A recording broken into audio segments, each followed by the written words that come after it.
Assalamualaikum warahmatullahi wabarakatuh. Waalaikumsalam warahmatullahi wabarakatuh. Pertama-tama mari kita mengucapkan syukur alhamdulillah kepada Allah Subhanahu wa taala ya, kepada junjungan Nabi kita Nabi Muhammad SAW, kepada keluarganya, kepada sahabatnya, kepada pengikut-pengikutnya ya.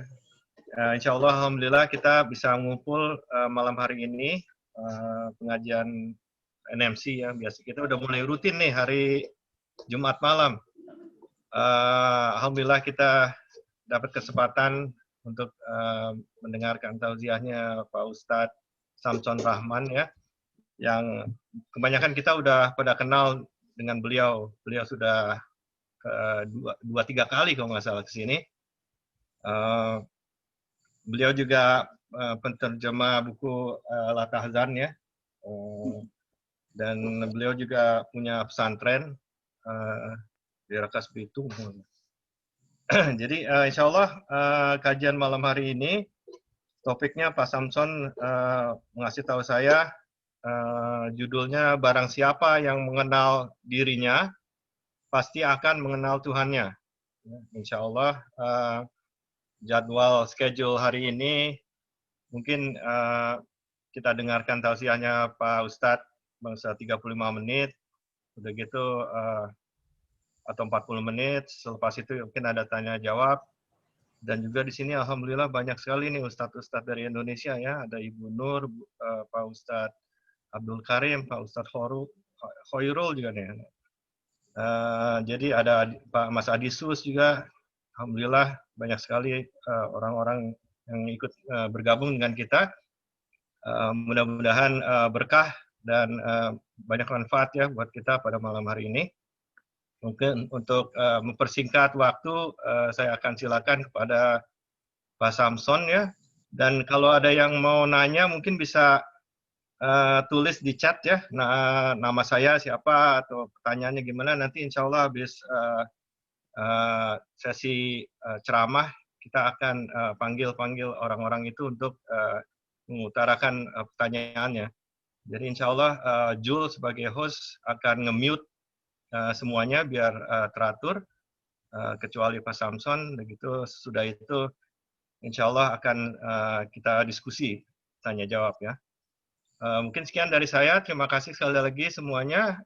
Wassalamualaikum warahmatullahi wabarakatuh. Silakan Pak. Assalamualaikum warahmatullahi wabarakatuh. Baik. Bapak dan Ibu rahmatullah. Assalamualaikum warahmatullahi wabarakatuh. Alhamdulillah wassalatu wassalamu ala Rasulillah wa ala alihi wa ashabihi wa man wala. Rabbi shrah li sadri wa yassir li amri wahlul 'uqdatam min lisani yafqahu qawli. Tentu saja yang patut kita ungkapkan pertama kali adalah syukur pada Allah Subhanahu wa taala karena Allah Subhanahu wa taala memberikan karunia besarnya kepada kita semua berupa iman dan Islam yang kita semua pasti ingin dan berazam untuk berpegang teguh pada dua karunia besar ini. Dan apabila kita memiliki kemampuan yang Allah berikan, lanjutannya adalah kita ingin menjadi bukan hanya sekedar Muslim dan mukmin, tetapi kita ingin menjadi atau tahap selanjutnya pada perjalanan kita semua sebelum kita menghadap Allah Subhanahu wa taala di sebuah pertemuan akbar nantinya. Kita ingin menjadi seorang yang muhsin, di mana Allah Subhanahu wa taala mengatakan bahwa orang-orang yang muhsin itu Allah cintai. Innallaha yuhibbul muhsinin. Sesungguhnya Allah Subhanahu wa taala mencintai orang-orang yang muhsin. Orang yang muhsin adalah disebutkan oleh Rasul alaihi wasallam bahwa seorang muhsin adalah idza abadallah ka'annahu yarahu wa illam yakun yarahu fa'taqada anna Allah subhanahu wa ta'ala yarahu huwa. Yakni seseorang yang tatkala beribadah kepada Allah, maka muncul dalam dirinya rasa bahwa dia seakan-akan menghadap Allah subhanahu wa ta'ala, sehingga kemudian ada kerinduan yang membuncah, ada kenikmatan yang segar luar biasa. Tatkala dia menghadap Allah subhanahu wa ta'ala dan beribadah kepada Allah subhanahu wa ta'ala, ada kelezatan rohani dan jiwa. Tatkala dia beribadah kepada Allah subhanahu wa ta'ala, seakan-akan dia masuk ke sebuah ruang di mana jiwanya seakan-akan bersatu dengan kebesaran Allah subhanahu wa ta'ala, dengan azamatullah subhanahu. Sehingga kemudian dia larut, hanyut dalam kenikmatan yang tidak dimiliki dan tidak dirasakan oleh orang-orang yang tidak muhsin tatkala dia beribadah kepada Allah subhanahu wa ta'ala. Oleh sebab itulah, saya tentu saja mengajak pada diri saya sendiri, bukan hanya menjadi muslim dan mukmin formalistik, tetapi menjadi muslim dan mukmin substantif, di mana nilai-nilai Islam bukan hanya ada pada formal-formal kita, tetapi betul-betul merasuk dalam jiwa kita dan mengalir dalam seluruh nafas dan darah kita semua. Kemudian pada yang selanjutnya kita salawat dan salam kita haturkan dan semoga terlimpah pada junjungan kita Nabi Muhammad sallallahu alaihi wasallam yang telah mengantarkan kita pada jalan kebenaran ini. Dan alhamdulillah kita senantiasa merindukannya. Kita senantiasa ingin bertemu dengan sang Rasul mulia itu. Kita ingin senantiasa berada di belakangnya, bersama para sahabat yang mulia, para tabi'in, para syuhada, para salihin, para muqarrabin, para mutawakkilin, para muhsinin, orang-orang yang radin billah, yang senantiasa berkata raditu billah rabba wa bil islami dina wa bi Muhammadin sallallahu alaihi wasallam nabiyya wa rasulah. Kerinduan yang sangat luar biasa ini akan menjadikan kita senantiasa berjalan on the track, di atas jalan al-haq, di atas jalan kebenaran, karena kita senantiasa merindu kebenaran itu. Dan kita meminta kepada Allah subhanahu wa ta'ala, Allahumma arinal haqqa haqqa warzuqna ittiba'ah wa arinal batila batila warzuqna ijtinabah. Raditu billahi rabba wa bil islami dina wa bi Muhammadin sallallahu alaihi wasallam nabiyya wa rasulah. Kita senantiasa minta kepada Allah akan ridhonya. Kita minta kepada Allah subhanahu wa ta'ala agar diperlihatkan hak yang hak itu hak. Tidak ada dalam jiwa kita sesuatu yang remang-remang tentang kebenaran itu. Yang kemudian itu pasti dihasilkan dan diolah atau terolah oleh batin kita yang kumuh. Oleh batin kita yang rusuh dan lusuh. Sehingga kemudian tidak ada kecemerlangan dalam jiwa kita yang menjadikan kita semua menatap kebenaran itu menjadi abu-abu. Tidak clear, tidak jelas. Karena mata batin kita tidak bisa melihat kebenaran itu karena terhalang oleh berbagai dosa-dosa kita yang menjadi hijab, yang menjadi penghalang untuk menjadikan kita demikian dekat dengan kebenaran itu, dengan nurani dan jiwa kita semua, dengan cahaya batin kita. Tapi tatkala hati kita kumuh dan kemudian kita terpapar oleh penyakit hati yang ganas, yang kemudian menjadikan hati kita lumpuh, maka bisa dipastikan bahwa keseimbangan melihat kita kepada kebenaran itu menjadi tumpul. Dan tatkala ketumpulan itu terus berlalu, maka suatu saat hati kita akan menjadi mati, yang disebut oleh Ibnu Qayyim al-Jauziyah sebagai al-qalbul mayyit, hati yang mati, hati yang tidak lagi memiliki kepekaan tatkala kita melihat sebuah kebenaran, tatkala kita melihat sebuah kebatilan, seakan-akan kita tidak bisa menangkap apakah kebatilan itu sebagai kebatilan dan kebenaran itu sebagai kebenaran. Rasanya sama saja. Karena kita telah kehilangan rasa, karena kita telah kehilangan kepekaan. Kita tidak lagi memiliki sensitivitas yang menjadikan kita ada radar yang kemudian menghidupkan kita. Radar itu hidup dan kita merasa ada tanda-tanda apakah itu kebenaran atau tidak kebenaran, hak atau tidak hak, batil atau tidak batil. Maka sungguh sangat tepat tatkala kita berdoa kepada Allah Subhanahu wa taala dengan mengatakan Rabbana arinal haqqa haqqa warzuqna ittiba'ah. Ya Allah, perlihatkan kepada kami yang hak itu hak, yang dan batil itu batil. Kemudian berilah kami kemampuan untuk mengikuti hak itu. Dan beri kemampuan kami pula ya Allah, untuk menjauh yang batil itu. Karena kami tidak ingin terkepung oleh kebatilan. Kami tidak ingin terjerembab dalam kebatilan. Kita tidak ingin tergelincir dalam kebatilan itu. Kami ingin berjalan sesuai dengan permintaan kami, ya Rabb. Allahumma ihdinas siratal mustaqim. Tunjukilah kami jalan yang lurus. Dan permintaan itu kita ulang-ulang. Walaupun kadang-kala kita tidak meresapkannya dalam jiwa kita. Karena kita menjadi seorang muslim formalistik. Tidak lagi memaknai kata-kata. Tapi kita sekedar berkata tanpa makna. Ada kehampaan luar biasa tatkala kita mengatakan ihdinas siratal mustaqim. Tapi pada saat yang sama, jalan-jalan kita, jalan-jalan yang bengkok kita lalui. Jalan-jalan yang tidak lurus kita lalui.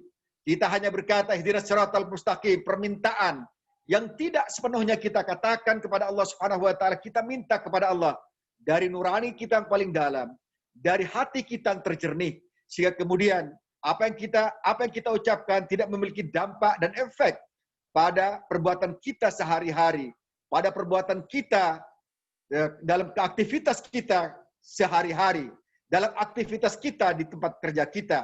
Tidak berefek karena apa? Karena kita tidak berhasil memaknai pada saat kita mengucapkan ihdinas siratal mustaqim, sebuah permintaan sakral dan kita ulangi 17 kali pada saat kita salat minimal. 17 kali kita ucapkan, tetapi kadangkala satu hal yang kita tidak duga bahwa terjadi sebuah penyimpangan luar biasa terhadap permintaan itu. Ada self-contradiction. Ada kontradiksi dalam diri kita. Ada satu hal yang split personality. Kita meminta.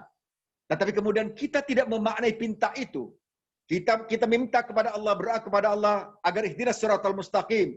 Siratal ladzina an'amta 'alaihim ghairil maghdubi 'alaihim waladdallin. Tetapi kemudian kita menjadi orang-orang yang dhalin, orang-orang sesat. Tapi pada saat sama juga kita menjadi orang-orang yang maudhub, orang-orang yang oleh Allah Subhanahu wa taala dimurka karena apa yang kita ucapkan tidak merefleksi, tidak mengejawantah dalam kehidupan kita sehari-hari. Ihdinas siratal mustaqim yang kita minta menjadi hampa maknanya. Karena kita tidak ingin, karena kita pada saat kita meminta, kita tidak ingin agar kita senantiasa meniti jalan lurus itu, pinta sekedar pinta, tapi kita tidak berusaha untuk melakukannya, tidak berusaha untuk mengaplikasikannya, tidak berusaha agar pinta kita itu menjadi realita dan bukan hanya doa-doa yang kita ucapkan kepada Allah Subhanahu wa taala. Alhamdulillah, dengan demikian kita dengan berusaha untuk mengikuti jalan benar itu. Dan radar kita, radar Furqan kita, Furqan adalah pembeda antara hak dan batil itu bekerja dengan sangat maksimal dan kita akan terus meniti kebenaran itu, meniti hak itu sampai akhir hayat kita. Sesuai dengan firman Allah Subhanahu wa taala yang mengatakan wa'bud rabbaka hatta ya'tiyakal yakin, sembahlah Tuhanmu sampai datang kematian. Menyembah Allah jangan kondisional. Menyembah kepada Allah Subhanahu wa taala yang kita tahu, yang kita mengerti kekuasaannya, yang kita mengerti keagungannya. Jangan sampai kita menyembah Allah Subhanahu wa taala dengan setengah hati, setengah pinta, setengah permintaan, setengah jiwa. Allah Subhanahu wa taala tidak menghendaki seperti itu karena Allah memerintahkan kepada kita semua, ya ayyuhalladzina amanu udkhulu fis-silmi kafah, wahai orang-orang yang beriman. Ya ayyuhalladzina amanu udkhulu fis-silmi kafah, masuklah kamu dalam Islam itu secara sempurna, secara totalitas. seluruh apa yang kita lakukan harus kita orientasikan kepada Allah Subhanahu wa taala yang Malik Yaumiddin, yang memiliki hari akhir, penguasa hari kemudian, penguasa hari kiamat, penguasa hari perhimpunan mahsyar. Pada saat kita dikumpulkan, orientasi kita adalah orientasi akhirat. Sebab kita ingat bahwa walal akhiratu khairul laka minal ula. Sesungguhnya akhirat itu lebih baik daripada dunia. Dan tentu saja kita sebagai seorang muslim yang cerdas pasti akan menggarap dan merekayasa. Kita menjadi engineer, kita menjadi insinyur masa depan kita, melakukan apa yang Allah perintahkan dan menjauhi apa yang Allah larang dari kita semua. Karena kita tahu bahwa nilai-nilai dunia hanya sementara sifatnya, dan nilai-nilai akhirat adalah nilai-nilai yang senantiasa akan kita kejar dan buru. Ada orang yang mengejar dunia dengan cara-cara yang dahsyat, tapi mengejar akhirat dengan cara-cara yang loyo. Sehingga apa yang didapatkan di dunia betul-betul terasa. Tapi pada saat dia di akhirat, suatu saat akan dia sangat merugi dan menyesal. Karena dia memburu sesuatu yang fana, sesuatu yang terbatas. Dan dia meninggalkan sesuatu yang tidak terbatas. Allah Subhanahu wa taala berfirman, "Wal akhiratu khairun wa abqa." Dan sesungguhnya akhirat itu jauh lebih baik dan lebih baqa. Maka orang-orang yang cerdas pasti akan berburu sesuatu yang baqa, sesuatu yang abadi. Dan dia mencari sesuatu yang tidak abadi itu sebagai bekal untuk kehidupan nanti pada saat dia menghadapi keabadian. Rasulullah juga pernah bersabda dalam hal ini, di mana sang Nabi mulia itu mengatakan, Al-Qayyis man dana nafsahu. Tatkala beliau menggambarkan siapa sebenarnya orang-orang yang cerdas itu, Al-Qayyis man dana nafsahu. Kata Rasul alaihissalam, orang yang cerdas itu bukan siapa-siapa, bukan karena otaknya yang cemerlang, otaknya 100 IQ-nya 140 atau ke atas. Bukan itu. Bukan pula orang-orang yang cerdas itu yang pintar mengolah bahan mentah menjadi bahan baku, menjadi produk. Tidak, kata Rasulullah SAW dengan sangat tegas. Rasulullah mengatakan al-qayyis man dana nafsahu. Yang cerdas adalah orang yang mandana nafsahu, yang mampu menaklukkan hawa nafsunya, yang mampu menekukkan hawa nafsunya, yang mampu mengalahkan hawa nafsunya, yang mampu menjadikan hawa nafsunya tertunduk di hadapannya. Wa amila lima ba'dal maut, dan dia senantiasa bekerja untuk setelah kematiannya. Dia berusaha untuk menjadikan bekal dunianya sampai berefek pada akhiratnya. Dia tahu bahwa sesungguhnya as-safaru tawil, kata beliau, wazadu qalil. Sesungguhnya perjalanan kita menuju Allah Subhanahu wa taala sangat-sangat panjang dan unlimited. Tatkala kita menghadap Allah Subhanahu wa taala, kita tidak lagi akan memiliki kesempatan dan kemungkinan untuk melakukan perbuatan baik pada saat itu. Karena sesungguhnya dunia adalah mazra'atul akhirah. Dunia adalah tempat ladang akhirat. Dan kita bertanam di dunia untuk kita petik di akhirat nanti. Orang-orang cerdas pasti amil lima ba'dal maut. Senantiasa bekerja, berusaha, berbekal untuk keabadiannya. Dan dia tahu pasti bahwa sesungguhnya at-taqwa adalah bekal yang paling utama. Bekal yang harus dia senantiasa penuhi dalam kehidupannya. Sesungguhnya walibatus taqwa khair. Sesungguhnya takwa adalah libasut takwa adalah pakaian takwa kita adalah sebuah kebaikan yang harus kita bawa kemana-mana. Karena sesungguhnya orang-orang yang tahu tentang dirinya siapa, yang disebutkan man arafa nafsahu faqad arafa rabbahu. Barang siapa yang tahu siapa dia, pasti arafa nafsahu arafa rabbahu. Dia pasti tahu tentang Tuhannya.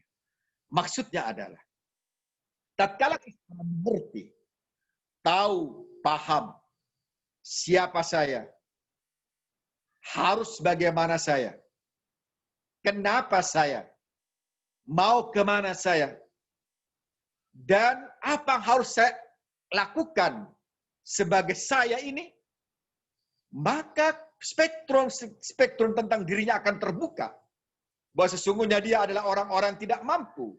Sehingga kemudian yang tidak memiliki kekuatan mutlak. Dia memiliki kekuatan terbatas. Maka dia akan tahu bahwa ada zat mutlak yang memiliki kekuatan yang maha tidak terbatas, yakni Allah Subhanahu wa taala. Dia miskin, dia tahu bahwa dirinya miskin. Maka apa yang ada dia lakukan adalah dia akan meminta kepada yang maha kaya, kepada Allah Subhanahu wa taala, agar dia mendapatkan kekayaan. Dan dengan cara kekayaan apa yang harus dia minta? Kekayaan yang halal yang diminta kepada Allah Subhanahu wa taala. Allahumma aghnina bihalalika an haramika wa biridaka an sakhatik. Allahumma ya Allah, berikan kepada kami, jadikan kami kaya, jadikan kami cukup. Aghnina bihalalika an haramik, dengan hal-hal yang halal yang kau berikan kepada kami, yang kau karuniakan kepada kami, dan jangan kami beri hal-hal yang haram kepada kami. Cukupkan kami ya Allah dengan hal-hal yang halal saja, dan jauhkan kami dari hal-hal yang haram, sehingga kemudian kehidupan kami menjadi lebih tentram. Bapak rahimakumullah dan ibu-ibu yang hadir pada kesempatan kali ini, jangan sampai apa yang ada pada kita semua bercampur baur antara yang batil, antara yang tidak baik, antara yang halal dan yang haram, sehingga kemudian ini akan menjadikan hati kita menjadi kumuh, dan ini akan menghambat kita, pengertian kita, pengetahuan kita, pemakluman kita, ilmu kita tentang kemahakuasaan Allah Subhanahu wa taala, keagungan Allah Subhanahu wa taala tidak akan menjadi terang pada kita semua. Sehingga pada efeknya akan menimbulkan kita juga akan berjalan di jalan-jalan yang tidak benderang, di jalan-jalan yang temaram, di jalan-jalan yang gelap, di jalan-jalan yang tidak jelas apakah di jalan itu ada lubang-lubang yang menjadikan kita terjerumus dalam lubang itu.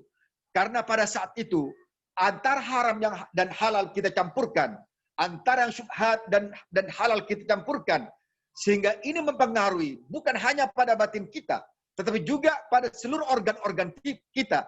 Dan Rasulullah SAW pernah berkata, pernah bersabda dan sabda yang sangat-sangat inspiratif dan juga sangat-sangat mewanti-wanti kepada kita semua, bahwa sesungguhnya Allahumul ladzi nabata bil haram an-naru aula bihi, sabda Rasulullah SAW.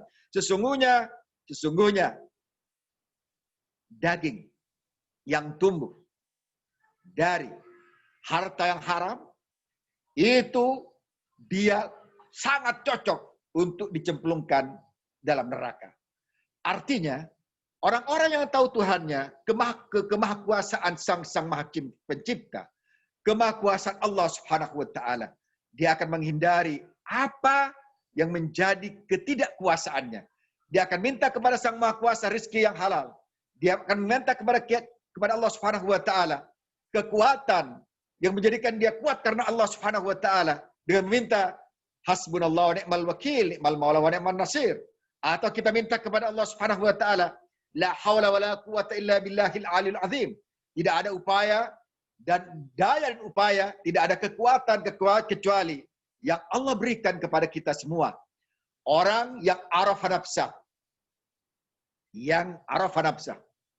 yang mengerti tentang dirinya, tentang kelemahannya, tentang ketidakkekuatannya, tentang kerendahannya di hadapan Allah Subhanahu wa taala, pasti dia akan berburu untuk mengejar ridha Allah Subhanahu wa taala.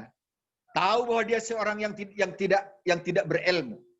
Tahu dia bahwa seorang yang tidak memiliki ilmu apa-apa, dia akan minta kepada Allah, Allahumma rabbana 'allimna ma yanfa'una wanfa'na bima 'allamtana. Allahumma rzuqna ilman nafi'a. Dan dia akan terus menanam kebaikan-kebaikan di dunia ini. Sekali lagi saya sampaikan, untuk dipetik pada saat dia di akhirat. Ad-dunya mazra'atul akhirah. Sesungguhnya dunia ini adalah tempat ladang di mana kita harus bertanam sebanyak-banyaknya untuk kita petik pada saat kita di akhirat. Dan kita ingin Rasulullah SAW memberikan panduan pada kita semua. Bagaimana seharusnya kita agar amal kita terus berkelanjutan. Rasulullah mengatakan tentang amal yang tidak akan putus pada saat kita telah meninggal dunia. Rasulullah bersabda, "Idza mata ibnu Adam," sabda Rasulullah SAW, apabila anak Adam telah meninggalkan dunia ini, telah pergi menghadap Sang Maha Kuasa. Inqata amalu, dia putus mata rantai amalnya. Illa min salas, kecuali 3 hal yang tidak akan putus pada saat dia telah meninggal dunia. Apa kata Rasulullah SAW? Sadaqatun jariyah. Wa ilmun yuntafa'u bihi. Wa waladun salih yad'ulah. Ini 3 investasi yang harus kita pastikan bahwa kita memiliki amal jariah yang terus bergulir pahalanya pada saat kita telah meninggal.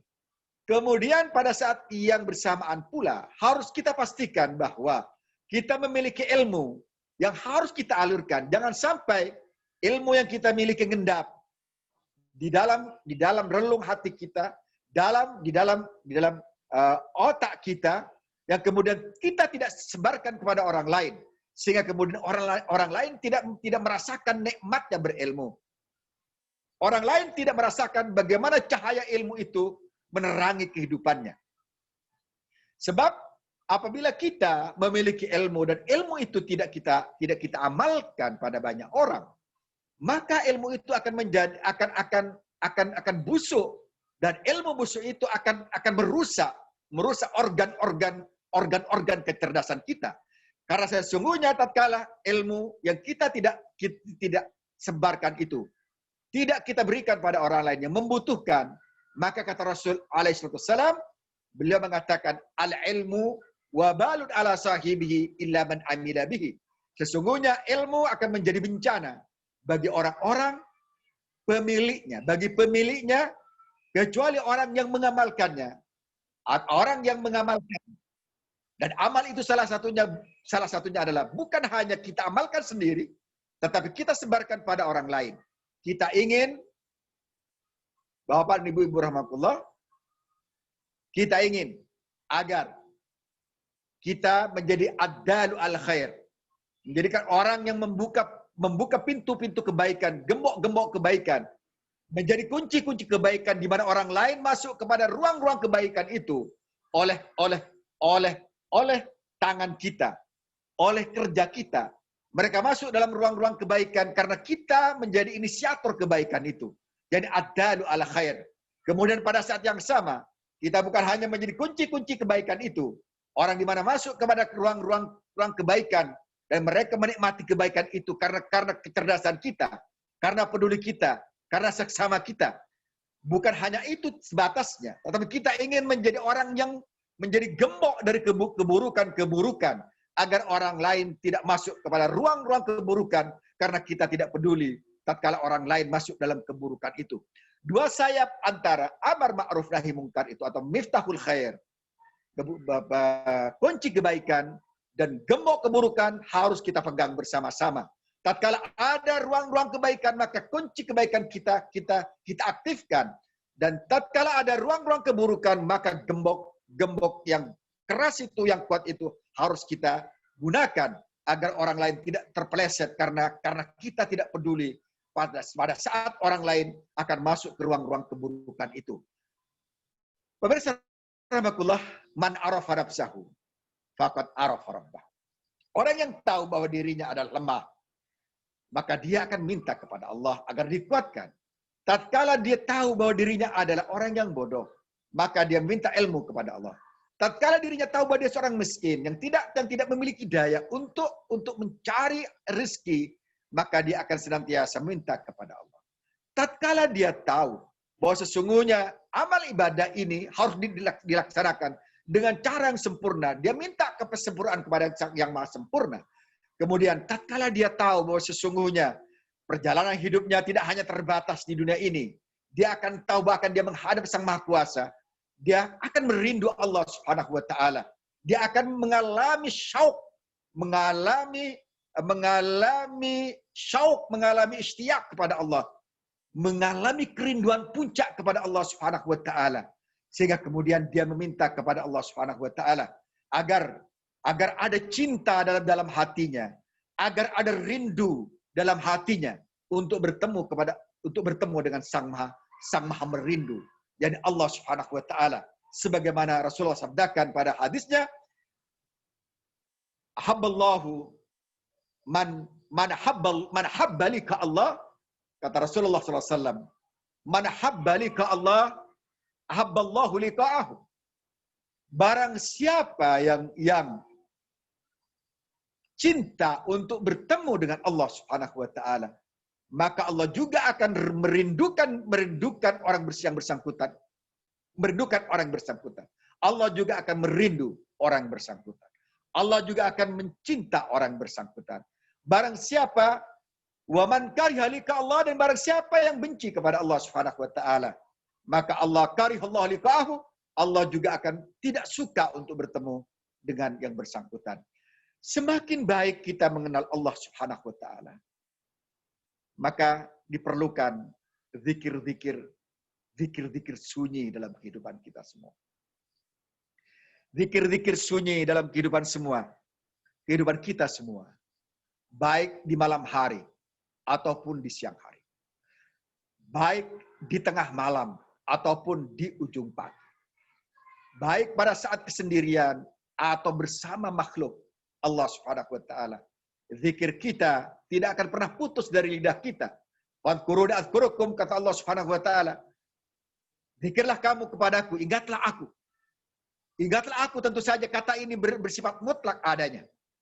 Bersifat kapan saja. Bersifat bagaimana saja. Bersifat di mana saja. Wadhkuruni adzkurukum, ingatlah aku. Tentu saja di mana saja kamu berada. Dalam keadaan apa saja kamu berada. Dalam waktu kapan saja kamu berada. Dimanapun kamu berada. Dengan siapapun kamu berada. Bersama siapapun kamu berada. Dalam terang dan gelap. Dalam susah dan lapang. Kau harus ada dalam jiwamu untuk berzikir kepadaku. Karena zikirmu akan menjadi lentera dalam kehidupan. Fadhkuruni adzkurukum, kata Allah Subhanahu wa taala. Fadhkuruni adzkurukum, tatkala engkau semua mengingat aku, berzikir kepadaku, aku akan mengingat kalian semua. Karena zikirmu pasti sampai kepadaku. Orang-orang yang mengenal Allah Subhanahu wa taala, dia akan terus merapat kepada Allah, terus taqarrub kepada Allah, terus senantiasa ingin dalam jengkal-jengkal hidup, dalam jengkal-jengkal kehidupannya, dalam detik-detik kehidupannya, dalam menit-menit kehidupannya, dia akan terus berusaha agar dia tidak lagi ada jarak dengan Allah Subhanahu wa taala. Dia senantiasa memperdekat jarak kepada Allah Subhanahu wa taala. Man taqarraba min al-'abdi man taqarraba al-'abdu ilayya. Kata Allah Subhanahu wa taala dalam hadis qudsi, "Shibran taqarrabtu ilaihi dhira'an." Barang siapa yang mendekat kepadaku sejengkal, maka aku akan mendekat kepada dia sedepa. Orang-orang yang tahu tentang dirinya, bahwa dirinya membutuhkan Allah Subhanahu wa taala, Allah tidak butuh dirinya, maka dia akan terus mengejar, terus merapat kepada Allah, terus senantiasa ingin bercengkrama dengan Allah dalam munajat cintanya. Munajat cinta yang tidak ada putus-putusnya dalam zikir-zikir panjangnya, baik zikir jahri ataupun zikir khafi, baik yang jelas dia ucapkan atau yang ada dalam hatinya, sehingga kemudian terasa ada aliran zikir dalam darahnya, dalam sel-sel tubuhnya ada zikir yang mengalir, ada kekuatan Allah yang mengalir, yang kemudian menjadikan dia tidak lupa kepada Allah Subhanahu wa taala dalam sejengkal-jengkal hidupnya, dalam depa-depa hidupnya, dalam menit-menit hidupnya, dalam detik-detik hidupnya. Dia akan senantiasa ma'iyatullah, merasakan ma'iyatullah, merasakan bahwa Allah Subhanahu wa taala senantiasa bersamanya. Dia tidak merasa ditinggalkan oleh Allah Subhanahu wa taala. Allah senantiasa bersama dirinya. Dan ala bi dzikrillah tatmainnul qulub. Allah Subhanahu wa taala menegaskan, ala, ketahuilah, mengertilah, pahamilah bahwa bi dzikrillah, dengan zikir kepada Allah, hati akan menjadi tenang. Dan ketenangan ini akan berlangsung saat kita menghadap Allah Subhanahu wa taala. Ya ayyatuhan nafsul mutmainnah, irji'i ila rabbiki radiyatan mardiyah, fadkhuli fi ibadi, wadkhuli jannati. Wahai orang-orang yang jiwanya tenang karena zikir-zikir yang pernah dilakukan. Karena zikir-zikir panjangnya, munajat-munajat cintanya senantiasa bertalu-talu. Pada saat orang lain mungkin tidur, pada saat orang lain terpapar di bumi, pada saat orang lain terkapar di bumi, dia merapat di bumi. Orang lain merapat ke bumi, tapi dia naik ke langit, menuju aras Allah Subhanahu wa taala, melalui tangga zikir kepada Allah, tangga munajat kepada Allah, tangga tasbih kepada Allah, tangga tahmid kepada Allah, tangga takbir kepada Allah, tangga tahlil kepada Allah, tangga istirja kepada Allah, tangga hauqalah kepada Allah Subhanahu wa taala. Terus dia naik kepada Allah Subhanahu wa taala karena dia tahu bahwa sesungguhnya dia hambanya, sebagaimana difirmankan Allah Subhanahu wa taala, "Wa ma khalaqtul jinna wal insa illa liya'budun." Sesungguhnya tidak aku ciptakan jin dan manusia kecuali untuk beribadah kepadaku, untuk menyembah kepadaku. Maka pengabdian total seorang yang arafa nafsahu, yang tahu diri, yang mengerti tentang dirinya, yang tahu siapa dia, yang tahu bagaimana dia, yang tahu harus bagaimana dia, harus berada di jalan apa dia. Maka pengejaran dan kerinduan kepada Sang Maha Kuasa terus membuncah dalam hatinya. Dan dia terus mencari jalan, menjadi orang-orang salikin, para pejalan spiritual, para pendaki spiritual, atau orang-orang sairin, atau orang-orang muridin, orang-orang yang merindu, orang-orang yang betul-betul ingin. Ada iradah yang kuat, ada keinginan yang kuat untuk menuju Allah Subhanahu wa taala, memilih suluk perjalanan spiritual yang ingin dia lapangkan untuk menuju Allah Subhanahu wa taala, agar tidak ada kerikil-kerikil yang menghambat. Dia senantiasa melakukan taubat kepada Allah, kembali kepada Allah dengan taubat-taubatnya. Tatkala dia tergelincir sedikit, maka dia kembali kepada Allah karena dia tahu diri bahwa sesungguhnya dia akan kembali kepada Allah. Tatkala dia sudah taubat kepada Allah dan bersih jalan-jalan spiritualnya, maka pada saat itulah dia melakukan inabah kepada Allah Subhanahu wa taala untuk senantiasa kekal dalam abadi dalam tobat itu, istiqomah dalam tobat itu, tidak tergelincir lagi dalam kesalahan-kesalahan yang sama, kesalahan-kesalahan yang pernah dia lakukan. Dia masuk ke dalam ruang inabah sehingga kemudian menjadi munibin, bukan hanya sekedar taibin. Dia masuk pada taubah pada awalnya, tapi dia masuk kembali kepada yang lebih dalam yang disebut dengan inabah kepada Allah. Tidak ada lagi guncangan yang mampu menjadikan dia tergelincir tatkala dia masuk ke ruang inabah itu. Dan pada saat dia sudah sadar bahwa dirinya kemungkinan sangat sulit untuk tergelincir, dia masuk pada ruang lain yang lebih sublim, yakni yang disebut dengan aubah, yang disebut kemudian oleh Allah Subhanahu wa taala disebut awabin, orang-orang yang kokoh pendiriannya, yang tidak mungkin sampai setan pun mengganggu orang bersangkutan. Dan dia masuk pada orang-orang yang bukan hanya mukhlisin, tapi dia masuk pada apa yang disebut dengan mukhlasin, orang-orang yang ikhlas karena Allah Subhanahu.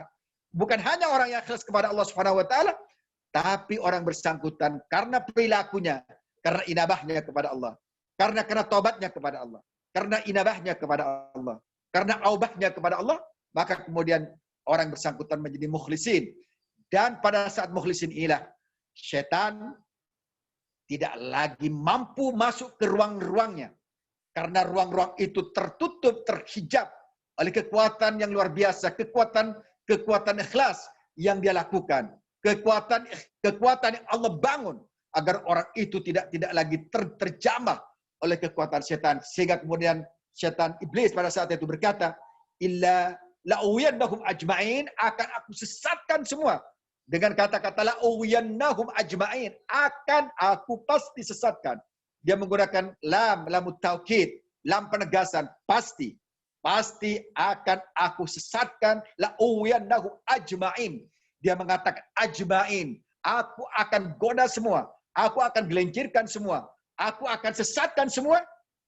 Tapi kemudian si iblis ini mengatakan illa exception, istisna, dia mengatakan illa ibadaka minhumul mukhlasin, kecuali hamba-hambamu di antara hamba-hambamu yang mukhlas, yang terpilih, yang oleh engkau dipilih karena amal-amal kebajikannya, yang terus dia tambah, yang terus dia asah, yang terus dia bina. Karena dia orang itu sadar, orang yang tahu tentang dirinya dan mengenal Tuhannya, mengenal dirinya dan mengenal Tuhannya. Dia tahu bahwa sesungguhnya pengurangan iman itu akan mengurangi juga amalnya. Disebutkan bahwa al-iman yazidu yanqus. Iman itu bertambah dan berkurang. Disebutkan kemudian pada ujungnya yazidu bit ta'at, bertambah dengan ketaatan, yazidu bit ta'at wa yanqusu bil ma'asi. Bertambah dengan ketaatan yang kita lakukan dan berkurang minus karena kemaksiatan yang kita lakukan. Tatkala kita menambah ketaatan kepada Allah, maka iman kita akan semakin kokoh. Akar iman kita semakin kokoh. Akar iman kita semakin kuat. Dan tidak akan ada angin manapun yang menerjang kita kecuali kita bisa bertahan.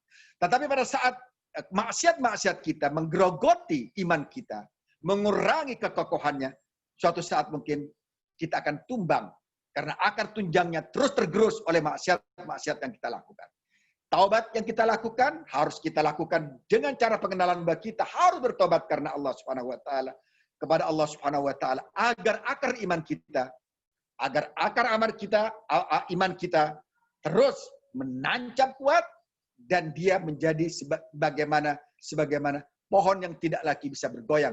Kasyajaratin thayyibah asluha thabitun wa far'uha fis sama' tu'ti kulla hinin bi'idzni rabbiha. Seorang yang mengenal Allah Subhanahu wa taala, dia tidak pernah excuse untuk dirinya sendiri. Dia tidak pernah radin an nafsih. Orang yang mengenal dirinya tidak akan pernah memberi peluang-peluang pada nafsunya untuk melakukan perbuatan-perbuatan yang mungkar, perbuatan-perbuatan yang keji, perbuatan-perbuatan yang mencederai hatinya, yang melukai keimanannya. Karena dia tahu bahwa tatkala hatinya berpenyakitan, tatkala hatinya tidak saleh lagi, maka efeknya adalah seluruh organ-organ tubuhnya akan mengalami problem, akan mengalami masalah. Lisannya akan tidak menjadi lurus lagi, pikirannya tidak akan lurus lagi. Kemudian anggota tubuhnya tidak akan baik lagi, tidak akan tergerak untuk melakukan kebaikan karena hatinya telah mengalami cedera, telah mengalami kontaminasi, karena telah mengalami penyakit. Dan ini sesuai dengan sabda Rasulullah SAW yang mengatakan bahwa ala inna fil jasadi mudghah, idza saluhat salahal jasadu kulluh, wa idza fasadat fasadal jasadu kulluh. Sesungguhnya dalam jiwa ini, dalam fil jasad ini, dalam jasad ini ada segumpal darah. Idza saluhat salahal jasadu kulluh. Tatkala dia baik, maka sesungguhnya seluruh jasad akan baik. Wa idza fasadat fasadal jasadu kulluhu. Tatkala dia rusak, maka seluruh jasad akan rusak pula. Ala wahyal qalb, ketahuilah bahwa itu adalah hati. Dan tentu saja kita tidak ingin hati kita goncang, hati kita bermasalah, hati kita ada bolongnya, hati kita berpenyakitan. Kita tidak ingin agar hati kita menjadi hati yang lurus, hati yang baik yang disebut dengan al-qalbun salim. Hati yang baik, hati yang tidak berpenyakitan, hati yang sehat, sehingga kemudian gampang menerima cahaya, gampang menerima kebenaran, gampang menerima mau'izah, gampang menerima nasihat, karena hati kita chemistry dengan kebaikan, karena hati kita chemistry dengan nasihat-nasihat yang menjadikan hati kita semakin bercahaya, semakin terang benderang, karena hati kita telah terasah oleh taubat kepada Allah, dengan zikir kepada Allah, dengan inabah kepada Allah, dengan senantiasa aubah di hadapan Allah Subhanahu wa taala. Hanya orang-orang mengerti bahwa dirinya akan kembali kepada Allah dan tugasnya adalah beribadah kepada Allah di muka bumi ini, yang saya yakin kemudian dia akan menjadi orang yang baik dalam kehidupannya, yang kokoh imannya dan tidak cedera dalam kehidupannya, dan dia menghadap Tuhannya dengan wujuh yauma idzin nadhirah ila rabbiha nadhirah. Pada saat itu wajah orang itu akan menjadi terang benderang, berseri-seri, dan dia menatap wajah Tuhannya dengan bahagia. Semoga kita semua menjadi arifun billah, menjadi orang-orang yang mengerti, mengenal Allah Subhanahu wa taala, dan dimulai dari kita mengenal diri kita sendiri. Man arafa nafsahu faqad arafa rabbahu. Barang siapa mengenal dirinya, pasti dia mengenal Tuhannya. Terima kasih. Assalamualaikum warahmatullahi wabarakatuh.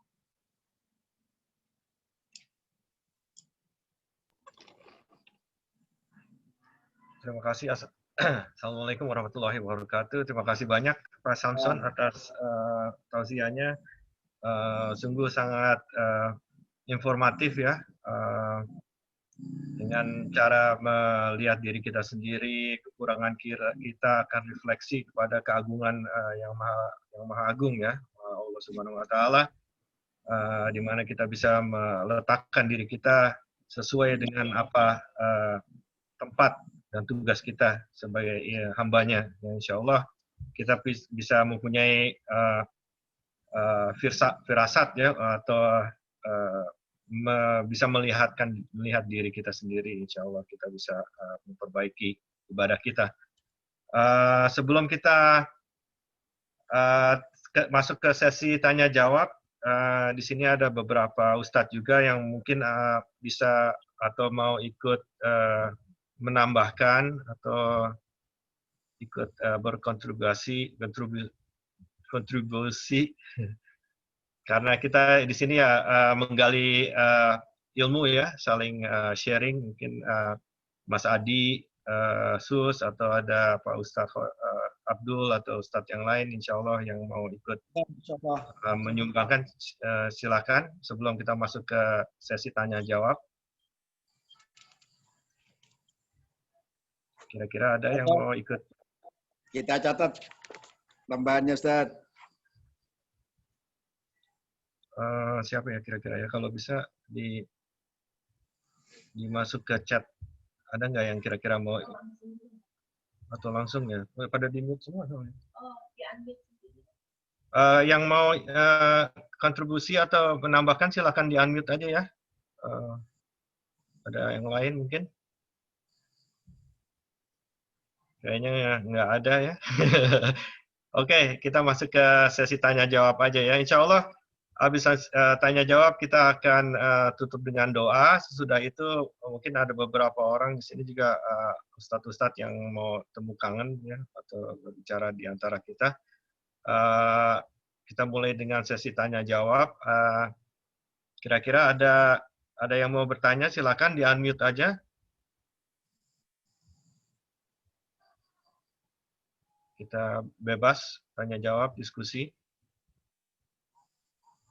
Iya, mau nanya nih, boleh nggak? Assalamualaikum. Salam. Pak Ustadz Samson, saya punya pertanyaan ini.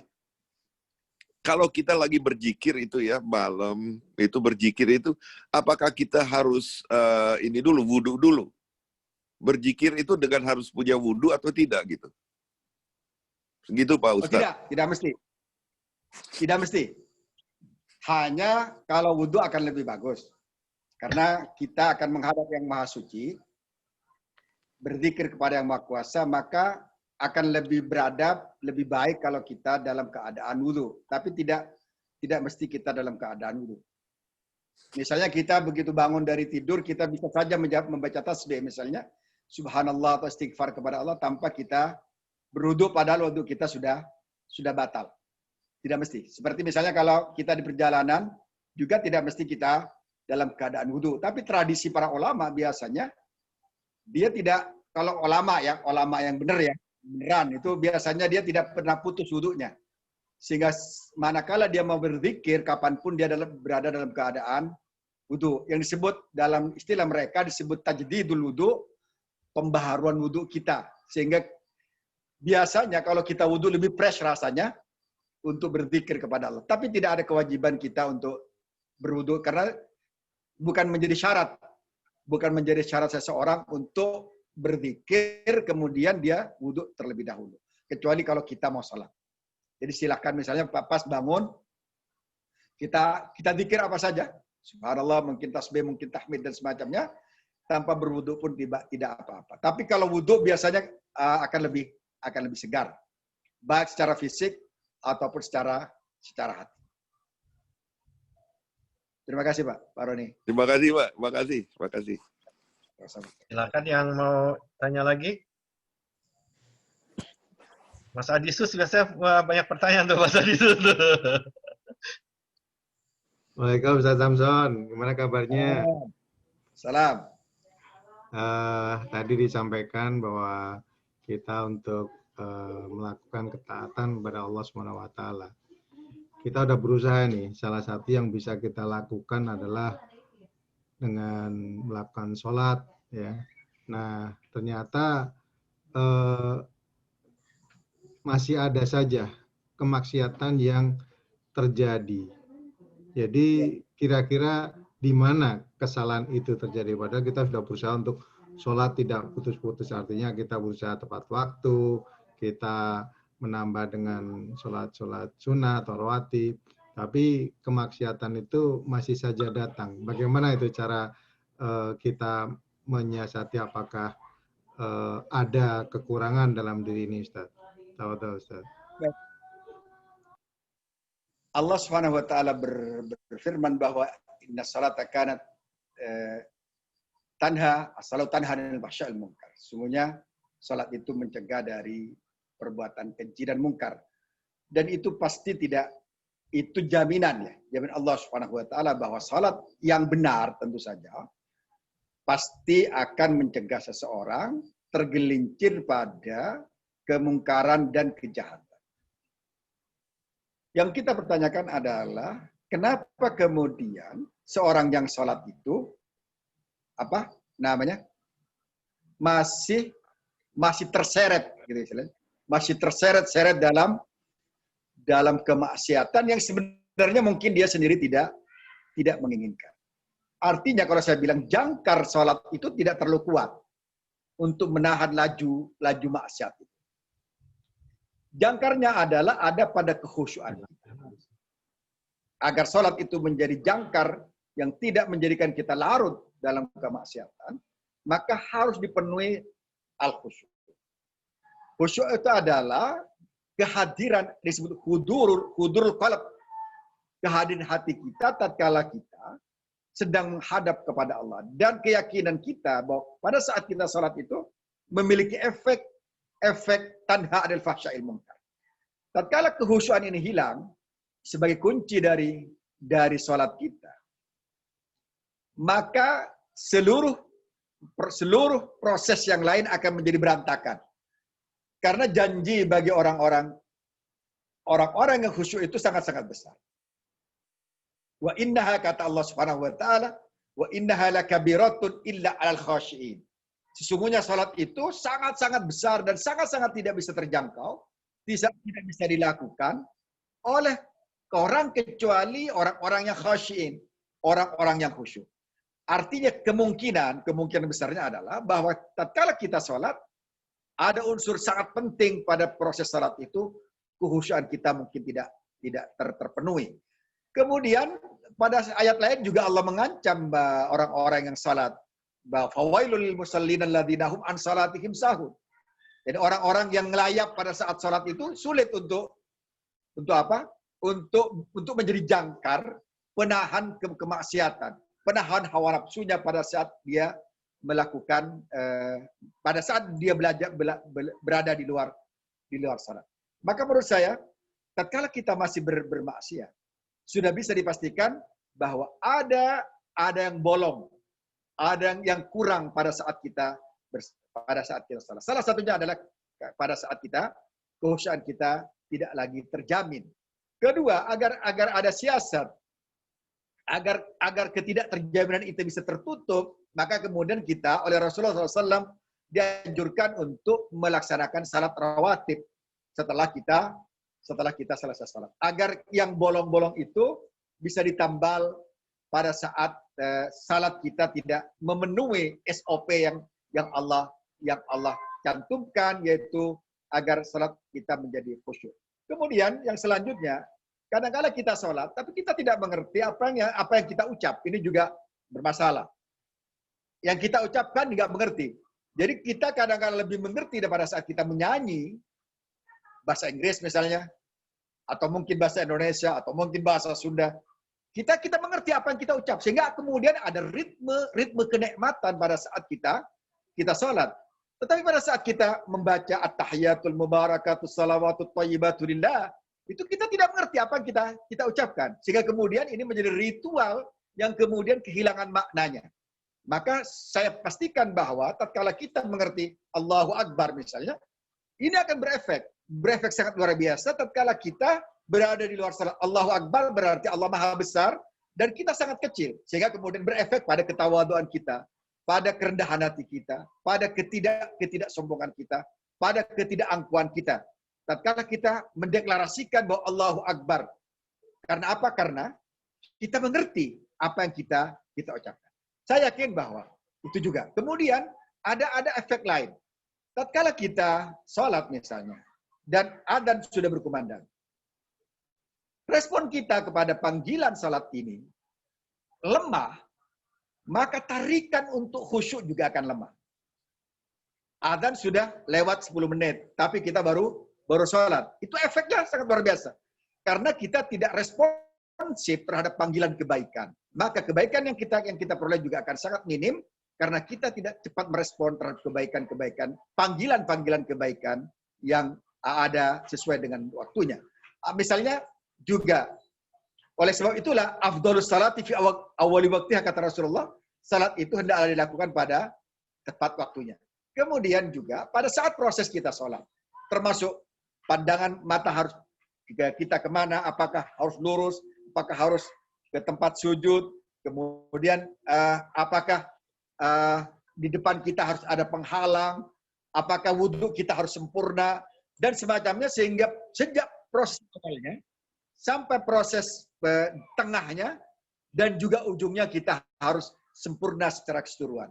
Nah, ini yang kemudian mungkin menjadikan, dan sudah pasti kalau salat-salat kita tidak mampu mencegah kemungkaran dan fahsya wal munkar, kekejian, itu karena ada satu yang kurang dalam prosesnya. Misalnya mungkin kita tidak khusyuk. Misalnya mungkin wudhu kita tidak sempurna. Misalnya pada saat kita ada panggilan adzan, malah kita masih leha-leha. Sehingga kemudian ada poin-poin yang tidak terpenuhi, sehingga kemudian juga karena tidak terpenuhinya poin itu, maka goyangan maksiat masih bisa menggoyangkan efek salat yang kita lakukan. Syukran. Terima kasih. Barakallahu. Allah khair, Ustaz.